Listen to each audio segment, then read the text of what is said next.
Hello there. Welcome to the podcast. Today we're talking about marketing, but cybersecurity product marketing. We've got Justin Copeland from Praetorian.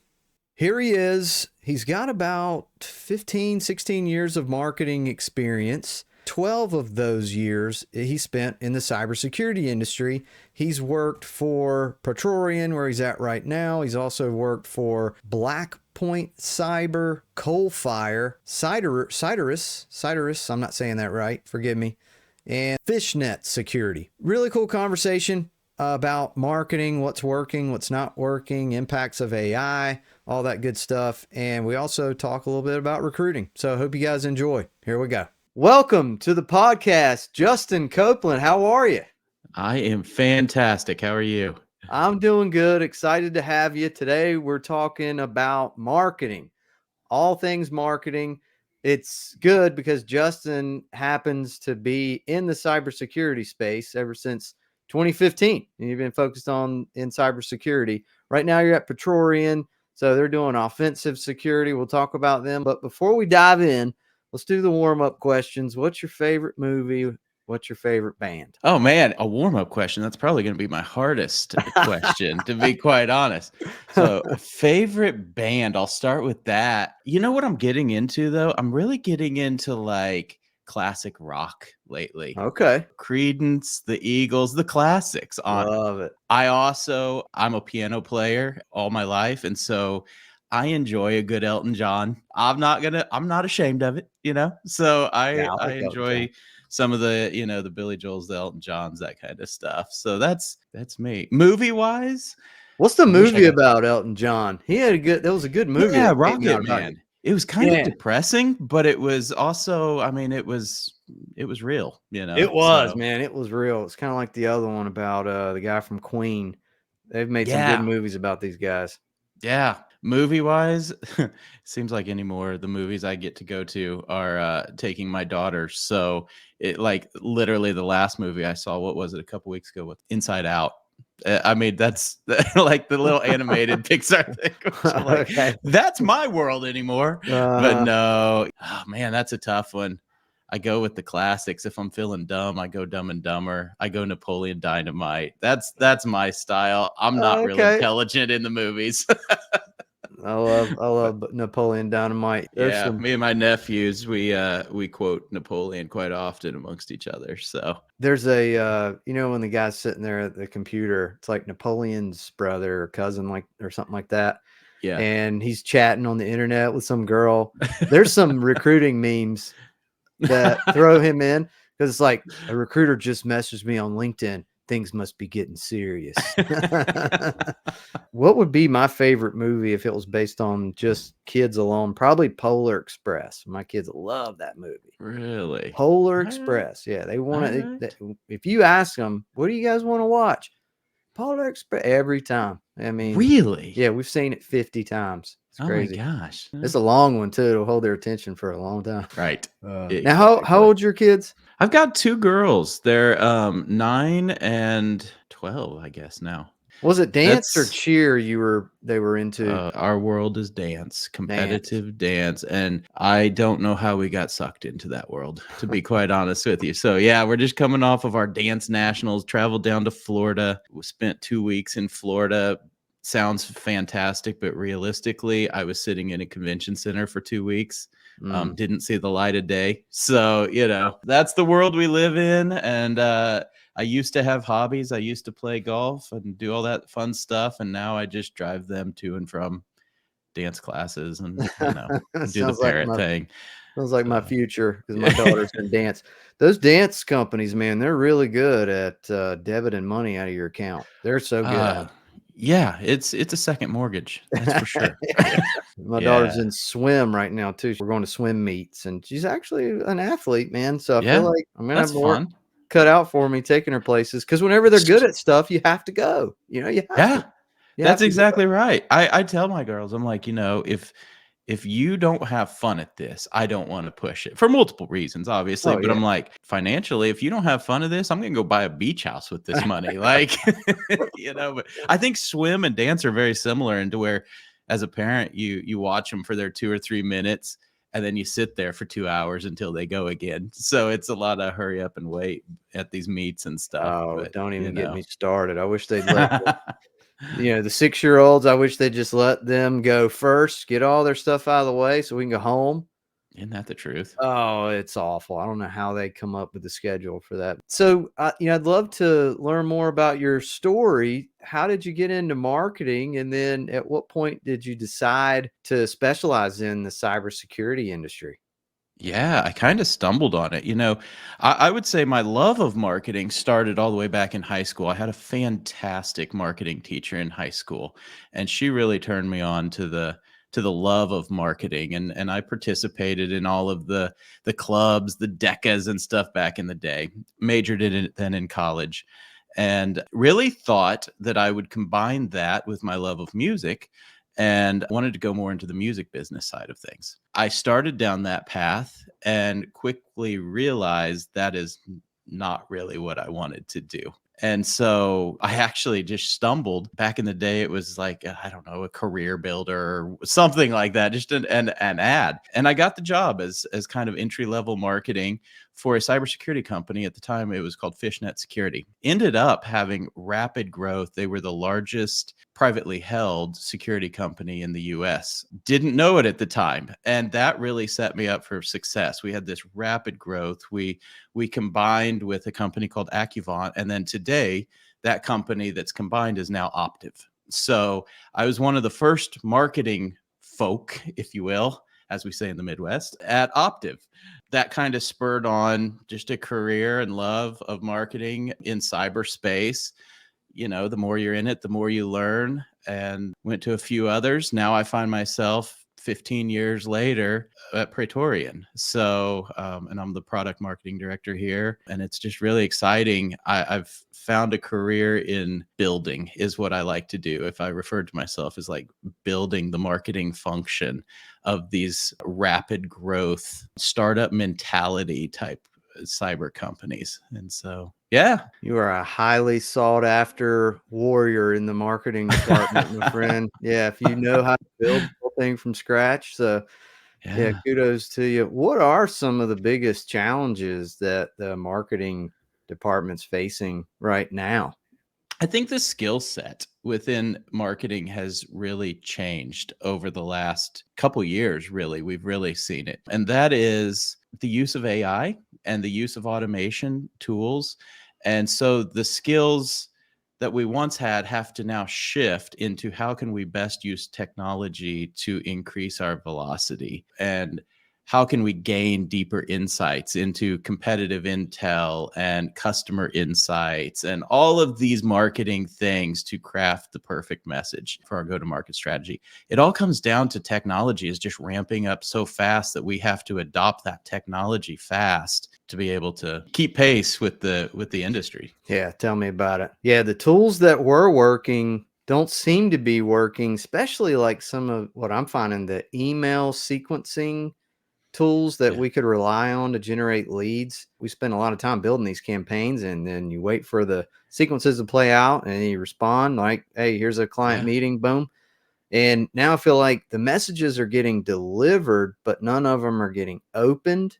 And I've tried Outreach and Apollo. Yeah. Are you seeing the same thing?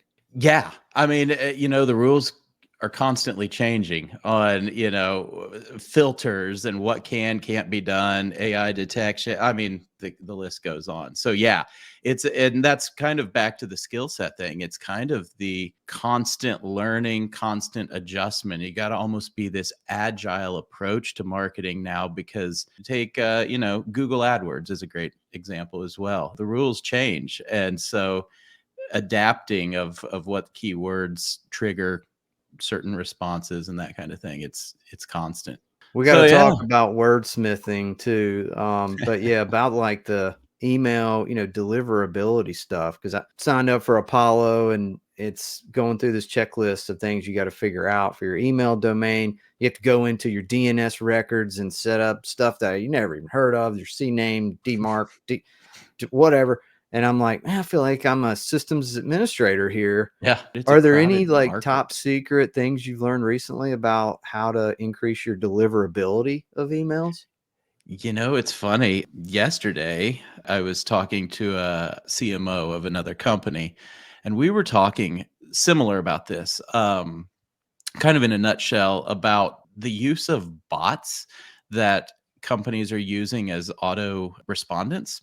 And it's giving us false positives. When we'll send out an email campaign, for example, we get these response. And from a marketer standpoint, we're like, man, this is highly successful, but they're false positives. Oh And no. so he was sharing some best practices for how to put hyperlinks in so that the bots respond to that and it's kind of a dead page. So he could filter out true human interaction, like triggered by a mouse coming down to click on sign up for this newsletter or whatever the action may be, versus a bot responding to get less false positives, more real human interaction. So we have a real sense of because that's going back to a challenge. That's really a challenge that we find is false positives and following that customer journey. Who's actually responding, who's not, what's real, what's not. Another great example would be like an HTML email. A simple example might get a response rate we've seen of, 20%, something like that. You can change that message, simplify it. People are all about brevity these days.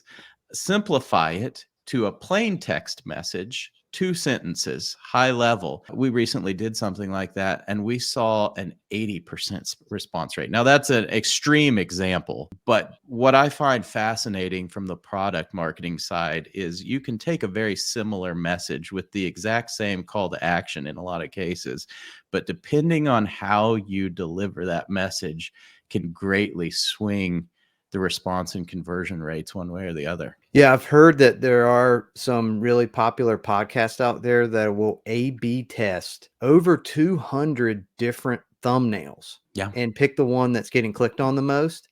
Yep. And so it separates them from the average Joe like me, just having a small fries podcast out here. If Yep. you've got a big budget, big team, and you can do stuff like that, that's who's getting all the views. It's kind of hard to compete with that too. And who has time for that? That's exactly right. And I mean, this full circle conversation really, because that's where I lean into things in AI. That's where the AI comes in valuable to me, because here at Praetorian, we have an extremely small marketing team. So I'm doing multiple jobs, and how do I keep up with the big players and keep increasing my velocity? And the best practice is to A/B test. So we start at persona level. We'll develop 2-3 messages from a technical buyer, a strategic buyer. They all have different pains that we're speaking to. But beyond that, then we have to A/B test. We lean into various tools to kind of A/B test. What are some of your favorite tools right now, and have you abandoned any recently that were kind of like your favorites, and how have they changed? I've got a lot of various tools. You know what I've actually started doing, which I shouldn't share. This is my little secret, but I'm going to Uh-oh, share it okay. anyway. No, I actually have been using like a platform like what we're using, like Vidyard, for having meetings with internal stakeholders. When we used to jump on like a Google Meets, I've been actually meeting in this. And reason being, then I can record our meetings, transcribe our meetings. It comes in separate files, and I can slice and dice for like social media, different ways of doing things. Take just the audio, put it in like Vidio or some similar app, have different social cards with some waveforms, and just various ways to vary up the content. It's not seamless, but it is a good starting point to gather thoughts, collect thoughts, and then put your unique spin and differentiator on it. Use them for velocity. I keep using that term, but use them for velocity, but don't use them as final output. There's a recruiting podcast I love called the Elite Recruiter Podcast. Ben Mena, he's doing an outstanding job. I think he's got over 150 pods now. He's super nice guy. I mean, Yeah. selfless and always helpful. But he turned me on to a tool that you might like. It's called Castmagic, and it's for these scenarios where you have like a video file where you can throw it into Castmagic, and it'll turn that into like summaries, descriptions. It'll turn it into an entire blog article for you. Yeah. And it's just like magically take your video content and turn it into things that you can use for marketing content. So Yeah. You might want to check that out. Have you ever heard of Castmagic before? No, I haven't, but I will check that out. Yeah, that's exactly where it's at. That's exactly what we have to do as small teams. And there's more startups in this space. Another startup pops up every day. And so that's how you're going to have to ramp marketing up fast. And then I would say the caution kind of goes without saying probably, but AI hallucinates. And so that's why you don't want to copy paste and boom, I'm done. Wrote a white paper. And that's what I find is most of the time it does. But if it can get you 30% of the way there, at least, Or at least you've 80, got to, yeah, 80% yeah, there. right. You can at least structure the content and start putting your thought leadership on top of that and make something special. Hey, you turn your internal meetings into marketing content. Not a bad idea. You're going to meet anyway. That's You might as exactly well right. take the tiny nuggets that are marketable. That's exactly right. You And know? it's kind of interesting. We're just starting it, but the authenticity of these kind of conversations.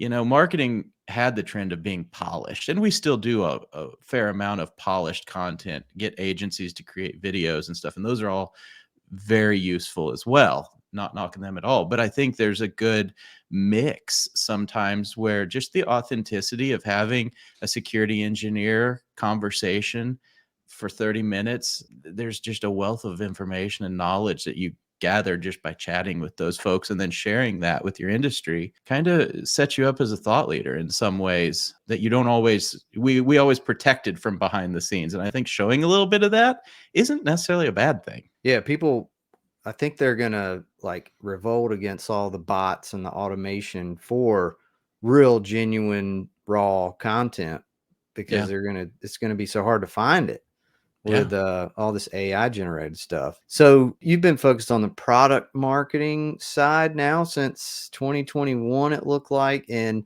from my experience in recruiting, the first time I was even given a product marketing role to work on, it became very clear in short order that product marketing is like its own thing. It's much different from the other marketing roles. It's not generic marketing. It's like it's its own skill set. So can you explain that for us? Like, what's the difference between product marketing and how does that compare to the other roles that you'll typically find in like a more mature marketing department? I mean, it says product marketing, but really it's looking at the entire company in my case, and how we are positioning our various solutions and offerings. What are those customers' needs, and how can we speak to them? How do we position ourselves? And so that's really what it comes down to. And then optimizing to best tell that story. Product marketing is interesting because everyone has a bit of a different definition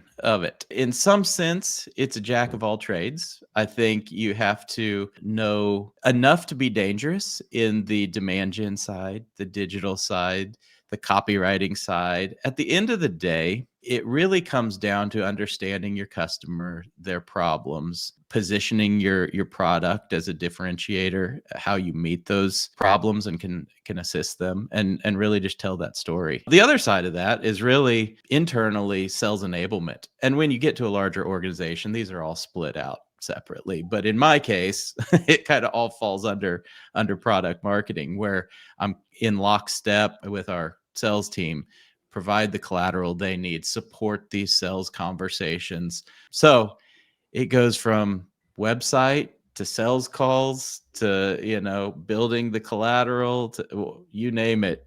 That's how it is whenever you have a smaller department. You have to That's wear right. many hats.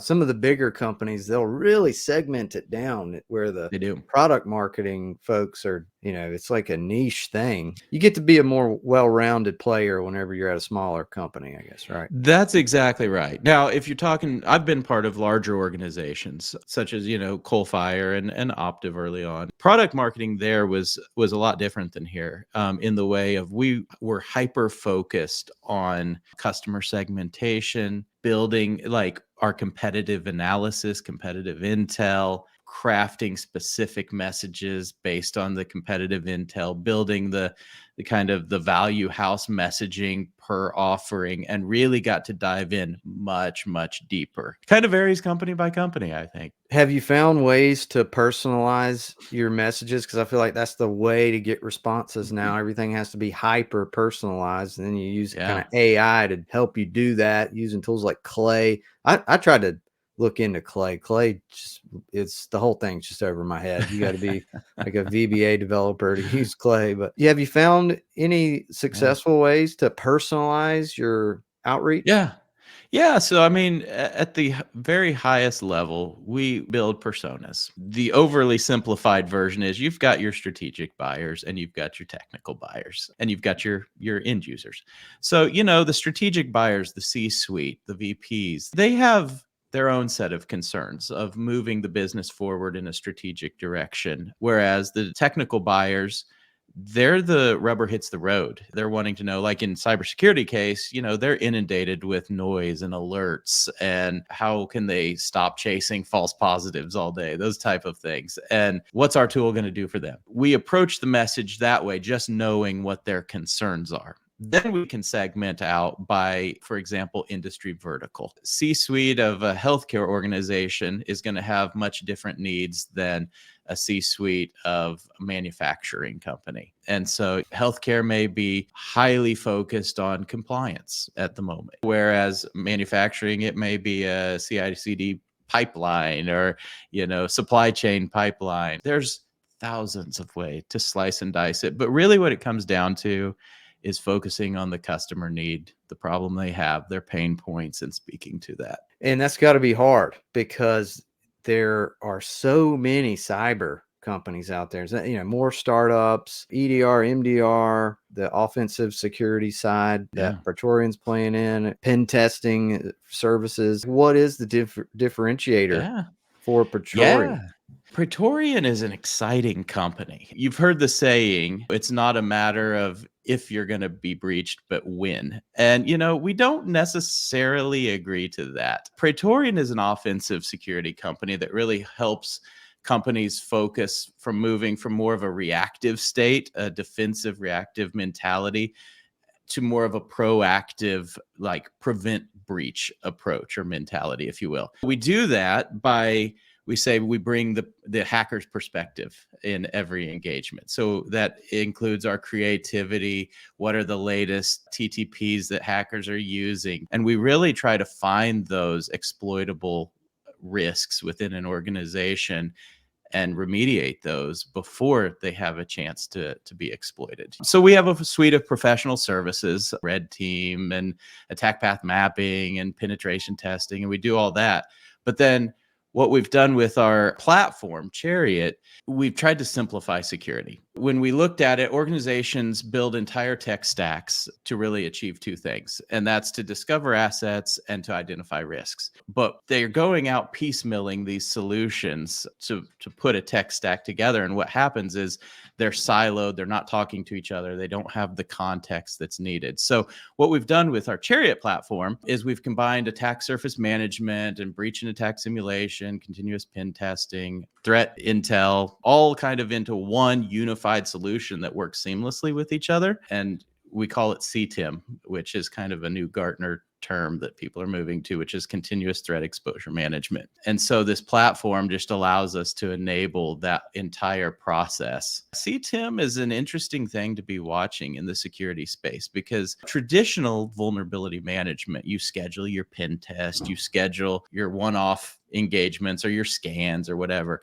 And what's happening is the threat landscape in just today's remote work environment, it has to be continuous. A threat can pop up and live within an environment until that next scan or that next pen test or whatever it may be. And so this CTEM, continuous threat exposure management, is a continuous monitoring of your entire attack surface. And I think you're going to start seeing a lot more folks move that direction. It's not necessarily recognized as a category yet. It's more of a methodology than a true solution. It combines the people, process, and technology to create this holistic play, which is different than piecemealing point solutions that don't necessarily speak to each other and they don't have that context to identify that true exploitable risk. That's the name of the game. Now, you're the Yeah. first person I've ever heard say that term, CTEM, Continuous Threat Exposure Management. So that means Praetorian's on the cutting edge right there. I Yeah. mean, when I saw the name of the company, I'm like, oh man, I really want to do business with them, right? I want to Yeah. be a recruiting partner for them Yeah. because it is like it's a Star Warsy name, the Praetorian Yeah. Guard in Star Wars. Yep. So I was Yep. like, oh man, it's meant to be. I'm an outsider, but a fan of the company. The name drew me as well. And to be honest, I'm like, this is a cool name. I can market this, right? Yeah. Well, I was thinking the whole time because I followed this other podcast from Daniel Meisler. It's called Unsupervised Learning, and he's all about the latest in AI. And he had this awesome video called AI's Predictable Path. And in the future, everyone's supposed to have an AI daemon, like an API, basically that can act on their behalf. And Mhm. it has a ton of data about each individual, and it can basically go on meetings and interact with any other company's API on your behalf. It can like recommend things to you or protect you from things. So as you were saying, the CTM tool, I feel like each individual may need one of those one day, Yeah. running in addition to their AI bot, their personal bot. That's just my mind was. Yeah. Yeah, you'll have to check out that video. It's super Yeah. interesting. So how do you feel like AI is going to impact the marketing department, over the next 3 man. to 5 years? I think AI it's obviously impacting everything. It's impacting everything from what we see security. We have an entire team dedicated to AI research and vulnerability research because we think it's that important. It increases the velocity. That seems to be the theme of today. But from a marketing standpoint, it increases it in a positive manner. From a cybersecurity standpoint, sometimes it increases it from not such a positive manner. It allows hackers the ability to quickly spin up attacks, increase that tenfold, and new techniques, getting more and more creative. We see deep fakes. It's a blessing and a curse in a lot of ways. It collects our information to a point that's just scary. We're training it from our own knowledge, which has huge benefits. And at the same time, being so unregulated at the moment is really scary from a cybersecurity standpoint. So while I use it, I guess it's part of consumerism. I'm like, I can't help myself. It's helping me do my job. And at the same time, being in the unique position of being in cybersecurity that I am, I'm like, okay, you got to put those stop gaps in place to make sure that we use it responsibly. We'll see where it goes. I'm afraid of what's going to happen too. I wish we would just stop right now, just stop where we're headed. Yeah. So there's a lot we can talk about, but I am curious kind of how you decide how to spend your time in the marketing department. 'Cause I'm trying to decide how to spend my time too. Like, do I make cold calls? Do I make a video? Do I leave LinkedIn audio messages? Do I create a infographic? So in a typical work week, what are all the types of content that you're trying to put out there? That's the $1 million question, I think, we all struggle with it no matter how much we have it together or not. When it comes to crafting a message, you have to stay focused on providing value. You know what their pain points are and how can you provide value to that and speak directly and fill that need and that gap. That's always in the back of my head, no matter what I'm crafting. I also stay focused on target audience. Who's our target audience? I don't want to go wide with this because we will work ourselves to death to just gather. And at the end of the day, some of that gathering can cost more money than it's worth. So we have a very focused ICP, ideal customer profile. And that is who we are hyper focused on with a very specific message. And so all of our efforts go into that. Most of my efforts go into first building content that is value add, not heavy pitch at all. But I would rather it be 90% value add content of here's attack paths we're seeing in your industry. Here's how we have seen we can combat these, those type of messages. Provide them a white paper, an ebook, a blog, or whatever it is. And then maybe 10%. And oh, by the way, if you need help, we're here and we're really good at it too. I think you get more response being a partner than a salesperson. Just really being someone that truly cares about the problem. And I should say from a sales perspective, I think that's what our sales team does as well, is we're actually truly concerned with securing environments versus just selling widgets to them. And I think people are relational. They know when you're trying to actually add value and care about the quality of the service. At Praetorian, that's something that we're really proud of. We watch daily our NPS, and we're very proud. We have a lifetime net promoter score of 92, and we don't churn clients. Like we take it very serious, and that is because we want to add value to every engagement. So we take that across the board, be it engineering, be it marketing. How can we do that and not just put out marketing ads? Yeah. A net promoter score of 92. Can you explain how you come up with the score? Yeah, I mean, there's all kinds of methodologies, but basically at the end of engagements, there's a survey that goes out. We get feedback after every engagement. It basically measures the likelihood that someone would not only use you again, but recommend you. Okay. I'm taking those. Yeah, exactly. We don't really get too many negatives. I mean, every once in a while, something will come through for one reason or another, and we want to address that because we want 100. We take anything less than a 10 very serious. We like to tout white glove service. So net promoter score is very serious to us, and I think it should be to every organization, I mean, that's why we're in business. Making money comes off of doing good work. Yeah, it sounds like something that even the recruiting community could benefit from after every engagement. Like, hey, take this quick survey. Would you recommend me after our call or after this process we just went through? Because I haven't done that. From a product marketing side, it also gives a lot of good insight into what customers are thinking. While we love to hear the praise, I take it all in, what was important to them, and we can continually iterate and craft our message based on that. That's a great idea. Right? And I've heard that term net promoter score a lot. I just never cared to really dive into what it meant. Okay. So as far as using data to determine kind of what you do, because there's so many things that you could be doing, and net promoter score is one of those data points. As far as the marketing channels that you're using, what's working the best right now? What channel? Going back to the hyper-focused nature of our business, because things like AdWords and running marketing campaigns, they're expensive, and we don't have unlimited budget. No company does, right? So we actually have been leaning heavily into 6 Sense for buyer intent. And this is kind of where market has changed over the last 5 years or so. 5 years ago, when you talked about buyer intent signals, it was very immature. Somebody's searching for a product and we can see that. Now we use tools like 6 Sense and Zoom Info, and there's a few of them out there that we can now trigger buyer intent signals based on our ICP out of this group that we're really wanting to target, who is searching for the solution we have, say attack surface management, for example. And then we can also see the search, their activity, their behavior online, what they're searching for, have they visited our site? And then we've written an algorithm to basically determine who's in the later stages of that buying cycle, who's really starting to educate and come to a decision. And those are the later stage of the funnel, if you will, who we're targeting, because we don't have unlimited money to just spray out there hoping we catch a fish, if you will.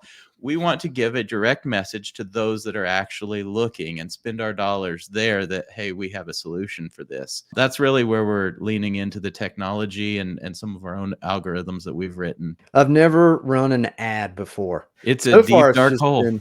Yeah. So far, I've only done the social media marketing, the LinkedIn type stuff. And sometimes it's good. Sometimes it's completely dead. It just depends. You never really know what's going to work and what's not going to work. Yeah. It's constant iteration. Everything's a tiny little experiment. It is. Actually, that's funny you say that. That's exactly how we're referring to it right now, because we're just getting our marketing efforts off the ground, and it's rapid experiments.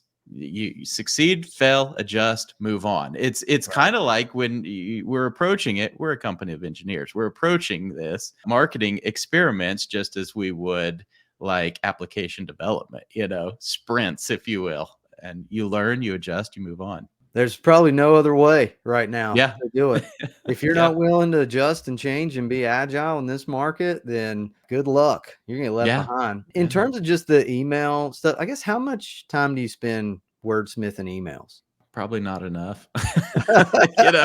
Okay. I think that's almost a luxury. We have timelines for how we need campaigns to go out, and we kind of build a roadmap of our campaigns. Being a smaller team, we don't have that much time to wordsmith. As we mature as a marketing org, that time should increase, because I think there is an importance of specific messaging and making sure that aligns to the buyer pain and really being clear. Sometimes as marketers, we're creative and we can come up with really cool taglines and that kind of stuff. But if you read it, you're like, what was I saying? Like, surely the reader doesn't have a clue it was very catchy, but it doesn't say what we do, And so we've kind of taken that approach of just being very clear and direct in our message. It's not overly creative marketing, but it says what we do and how we do it. And you brought up an interesting point about moving away from the fancy HTML based emails that have pictures and things move. Because I think people are so numb to those now. If it looks like a marketing campaign, delete, unsubscribe immediately, report junk.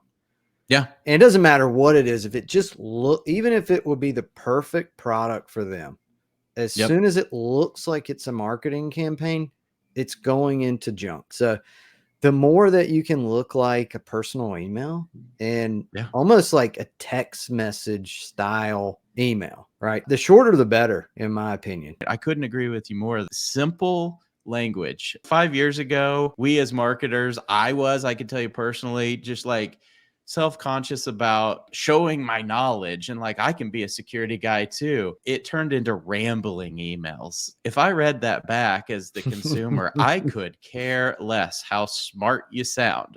I just want to know, like it went into the spam or the trash, right? Now it's all about tell what you do, tell how you fix my pain points, and do we need to have a conversation?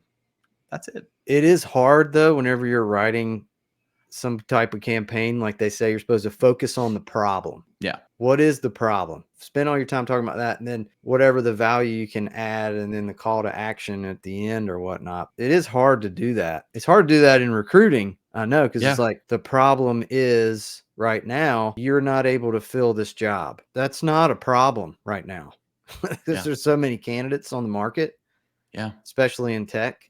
So all the marketing that used to work in recruiting isn't working right now, and everybody's trying to figure out, is it me? Is it something I said? Is my email domain burned? Am I going to spam? It makes you wonder, is it just there's no demand because people aren't having trouble filling jobs right now because there's so many people on the market? Yeah. You're in a tough spot. What I've been telling our sales team, and I'm building out these nurture drip campaigns and whatnot, and every email that I craft or the sales team to reach out, I'm telling them also attach something of value to it. Something that where it's not just a sales, hey, can I have a sales meeting? But it's indirectly asking for that, but it's also providing something of value that you'd find interesting, be it a blog post, a white paper, a link to a webinar, maybe something that you found online that you think could be specific for helping that organization. So I think that's key, is always providing value as well. I think that's one thing. I guess I have a question for you, if that's okay. Sure. There is a segment where is there really? Yeah, ask a recruiter anything. I'm here. Fire away. What kind of questions do you have for a recruiter? Oh my goodness. So how is AI playing in the recruiting process I feel like it has changed the game in terms of you have so many applicants now. And I know AI is looking for keywords and this and that. And I've seen, because I go manually through some of our applicants, and I see sometimes I feel like we've lost some good applicants maybe that got filtered out that I had to manually put back in because of AI. Do you see that being a problem, or how do you get past that? It is, and I've complained about it for a long time because the filtering, how they rank the relevancy score on resumes, they're trying to use something called semantic searches, where it'll take words that are kind of like the word you're looking for and include that in the relevancy score, but it's not what I want, right? When I'm looking for a word, I just want that word. Don't get creative. Don't think you're smarter than me. Rank the person based on these 5 words. If they have all 5, rank them 100%. They have 4 out of 5, 80%. So it just gets to the point where the systems are doing more harm than good in some cases. I have yet to find a recruiting software that just is accurate 100% all the time, even with the parsing. Like resume parsing is also a big deal because there's so many different templates out there, and people love to get creative now with their resumes and use Canva, and the software is trying to find, okay, what's your job title and where are you located and what company did you work at recently? And that's right. It's trying to pick out these things and put them into a grid view. Yeah. So that whenever you first are looking at all the applicants, you can see this overview of all the people coming in, because you don't want to sit there and just look at each individual resume. Right. You want to see the information that if you did click on the resume, what would you be looking for right off top, right?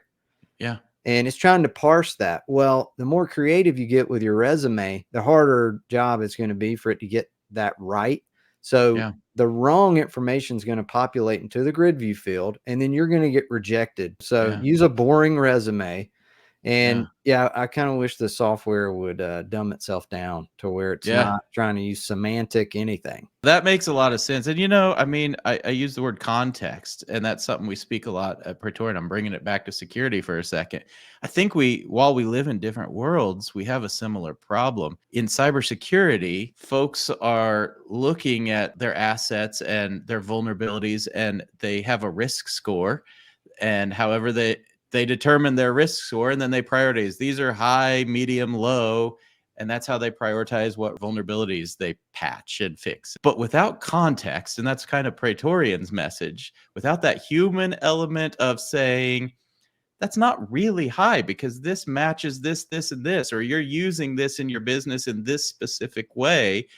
These are what is your true exploitable risks in your business, and we focus on those. It's kind of similar. I know I'm probably drawing a very wide parallel here, but in the same sense, I feel like recruiting, it is you have all these applicants that may meet your need, but without that context, the AI is just pushing them to the side where you don't really see maybe highly qualified folks. Yeah, and I feel like what's going to happen is bigger companies are going to adopt these AI interviewing bots where if you apply, if your resume scores 80% relevancy, it's going to invite you to interview with the AI bot, and it's going to sound great, and maybe like Scarlett Johansson or something like that. It's going to be nice to you. It's going to give you compliments. It's going to give you feedback. But I wonder, though, because I have tested a couple of tools, I've just found that there's low participation from the candidates to actually take the interview.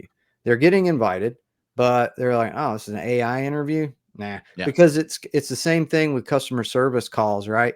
You call customer service, and you got to go through the phone tree prompt, and what are you trying to do? Press 0000 and get to a person as fast as you can. So I wonder if the candidate marketplace will be resistant to the AI screening bots because they just want to talk to a person, right? That's a good point. It's a reflection on the company culture. It could be possibly.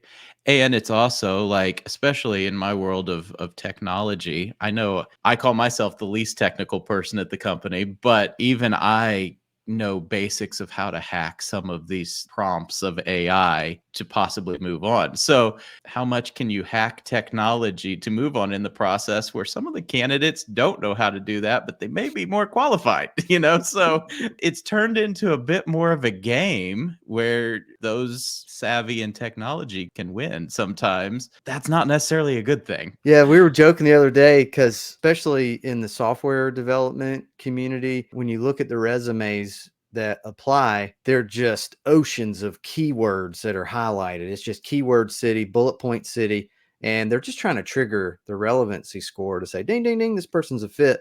Well, you could apply that to the AI interview because it's not really listening to you. It's just taking a transcript of your words and then grading you based on the words that it detected that you said. So if you're wanting a product marketing job, You just say product marketing, A/B testing, product marketing. Just say it over and over. Say all the relevant keywords over and over again to fool it, right? That's exactly right. Terrible that we're talking about this, but it's true.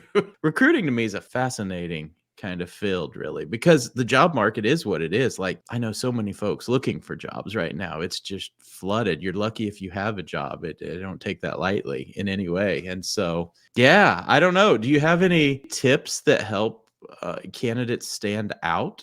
Yeah, use boring resumes. Make sure you put your title and skill set right below your name, right up top. And don't withhold where you're located, because oftentimes the roles are location based now. There's return to office. Everything's hybrid on site now. So it does matter where you're located. Yeah, there's a lot of hacks on resumes as far as like calling out the tools and technologies that you used in each job. Don't just list them all in this inventory section at the bottom of your profile. If you're trying to be a fit for a job, don't rely on that bullet point that you put 5 jobs ago on page 3 that you're claiming makes you a fit for this role. No, all that has to be in the first half of the page to get the audience's attention, just to spend more than 3 seconds looking at it. And you may not even get that, because first you have to get past the grid view. Use the boring resume so that the right items can get populated into the grid view, parsed in correctly. That'll probably get you 80% there. The rest, you got to interview well and all that good stuff, but all that's out the window if your resume is preventing you from landing an interview. It's really hard right now because you post a job and you have 500 applicants within a couple of days. So, and there's a lot of ghost jobs too. A lot of jobs that are out there They're not even real. Yeah. What's the deal with that? Why I don't understand that. Well, there's already duplicate jobs, because if, let's say, you have a company that's working with maybe a handful of recruiting agencies, well, you're going to get the company's posting, and then that posting is going to be distributed to multiple job boards. Well, then the recruiting agencies are also going to post that same job, and they have job board distribution technologies as well, so that same job could be advertised 30 to 40 different places. So not counting that, though, I'm talking about the jobs that are posted on LinkedIn directly at a company where they have all these jobs posted, but they're actually on a hiring freeze. They're just not telling anybody. Yeah. They're just wanting to collect information right now. Yeah. Pipeline and resumes for future hires. Optics, just making it seem like they're in good shape because, hey, we're hiring, but actually we're not.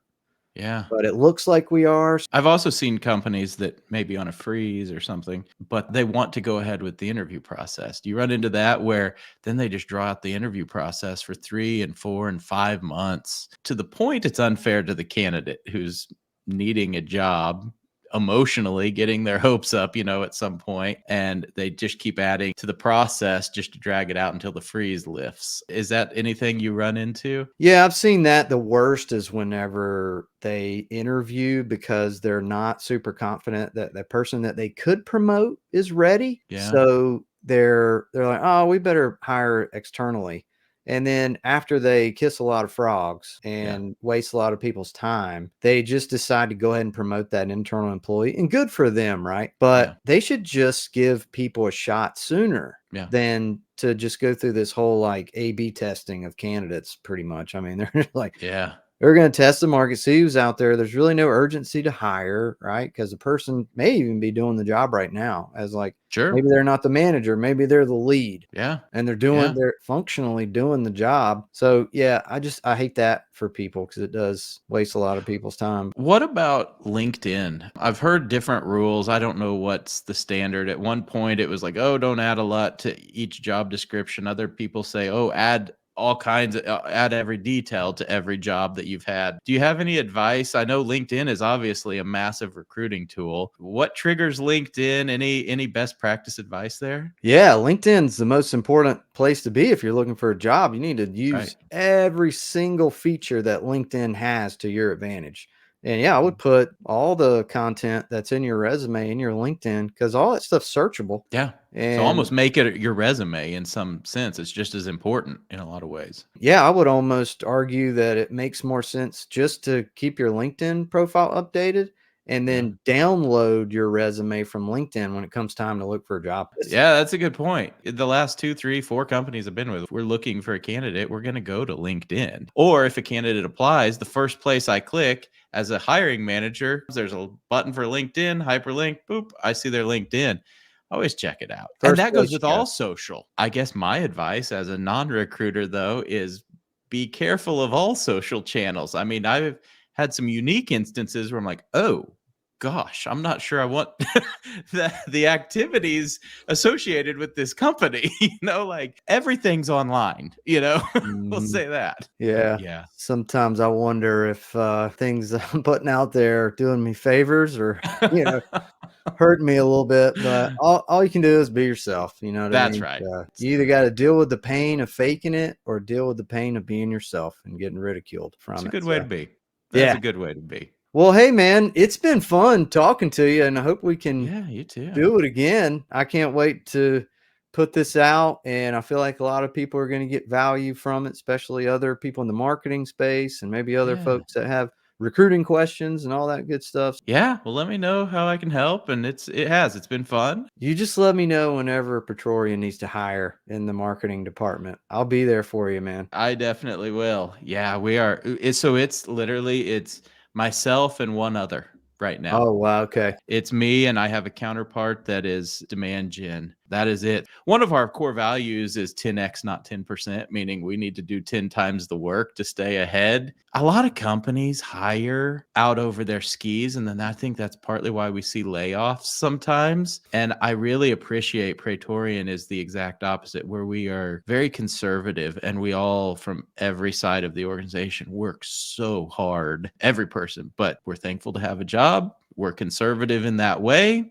We don't want to have to lay people off. I mean, I respect them for that, having that mentality. I wish you guys all the success in the world over there. Let me know how I can help. Yeah, I'm a fan of the company, and thanks for coming on. It's been a fun conversation. Yeah, same to you.